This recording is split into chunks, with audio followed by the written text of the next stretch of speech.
Bonsoir et bienvenue sur boursicoté.com pour cette analyse technique Forex et matières premières avec aujourd'hui donc sur cette paire de devises euro-dollar une confirmation de la poussée haussière que je vous indiquais hier, puisque après ici ce changement de dynamique, puisque nous étions en dynamique baissière, et bien une hausse qui se confirme puisqu'on est venu dans un premier temps attaquer la bande de Bollinger supérieure avant d'attaquer ici cette zone de résistance des 1,1156. Et ce qui est intéressant, c'est que à la suite de cette attaque, donc on marque le franchissement.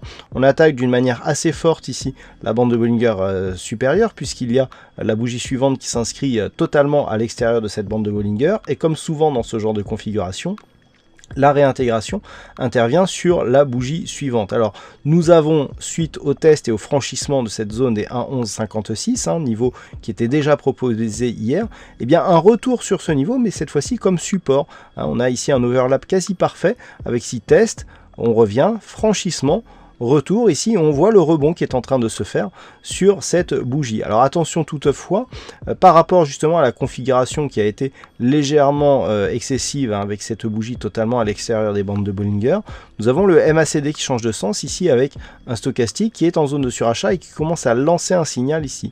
Donc ceci peut être lié à un signal de consolidation. Alors tant que les cours reste au-dessus de ce support ici des 1,1156, il peut y avoir une consolidation horizontale avant une poursuite de ce mouvement. Par contre, sur rupture baissière ici de ce niveau, eh bien on commencerait à affaiblir cette dynamique haussière tout juste naissante. Toutefois, un second appui est possible ici sur la moyenne mobile arithmétique à 50 périodes. Donc à surveiller ici les 1,1156, la moyenne mobile arithmétique 50. En cas de poursuite du mouvement haussier, l'objectif reste à niveau des 1,1238.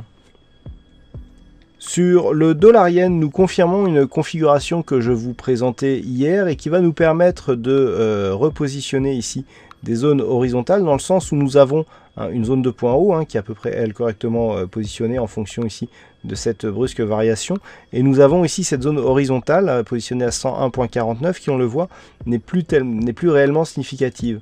Donc le but ici est de la repositionner sur un niveau qui semble un peu plus correct, et ce niveau semble se situer ici sur le niveau des 100.83, simplement parce que nous avons ici donc un premier test, nous avons ici, on le voit, une alternance de contact ici sur ces niveaux. Alors on va essayer de le voir, voilà, sur cette phase on voit un test, on revient par dessus, et puis là cette zone redevient résistance ici sur cette phase, donc on le voit qu'ici sur cette phase c'est significatif. Et puis sur la séquence suivante, eh bien nous avons encore une fois des cours qui reviennent, qui testent et qui remontent avant de revenir. Et donc tout cela nous donne une configuration assez intéressante, puisque si on trace, eh bien nous pouvons constater ici une première ondulation, une phase de plat, et une deuxième ondulation ici.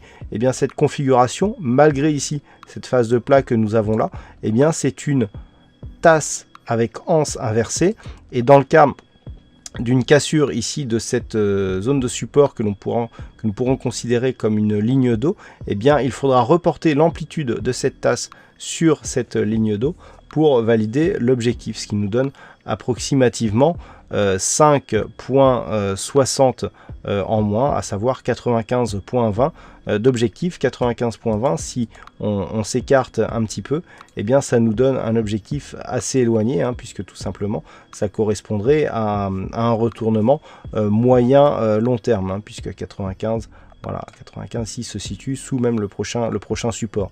Donc ce franchissement ici éventuel va être à surveiller dans les prochaines heures. Donc franchissement éventuel des 100.83. Tant que l'on reste ici au-delà de ce support, eh bien le signal baissier n'est pas validé. Et enfin sur l'or, je vous indiquais ces derniers jours une rupture de la dynamique haussière qui était délimitée ici par ce support oblique qui a été cassé récemment ici sur ce mouvement. Alors dans un premier temps, on est resté ici sous ce support oblique comme résistance, on était sous la moyenne mobile 20 exponentielle, et puis tout a changé puisqu'on est repassé au-delà de ce support. On est venu tester ici les 1354 $ l'once, donc cette résistance, avant de revenir ici sur le support pour le recasser à la baisse. Alors dans cette configuration, il y a clairement ici une rupture de la dynamique haussière, donc telle que je vous le définissais, par rapport ici à la rupture de ce support. Par contre, le fait que l'on ait de multiples tests ici et que cela s'inscrive finalement dans un mouvement court terme qui reste horizontal, tant qu'il se situe ici au-delà des 1309,75 $ l'once. Nous avons ici une autre zone de résistance qui se situe à 1371 $ l'once. Tant que l'on reste ici entre ces zones, eh bien, il y a rupture de la dynamique haussière, mais au profit d'une dynamique neutre, puisqu'il n'y a pas de sortie directe et d'accélération à la baisse. Je rappelle que sous 1309, eh bien, nous aurions eu un signal de consolidation. Il semblerait qu'on soit plutôt parti sur un signal neutre, tant les cours ici continuent à tourner autour de cette ancienne zone de support oblique. Donc tant que l'on reste entre 1354, voire même 1371 et 1309,75 $ l'once, phase de neutralisation.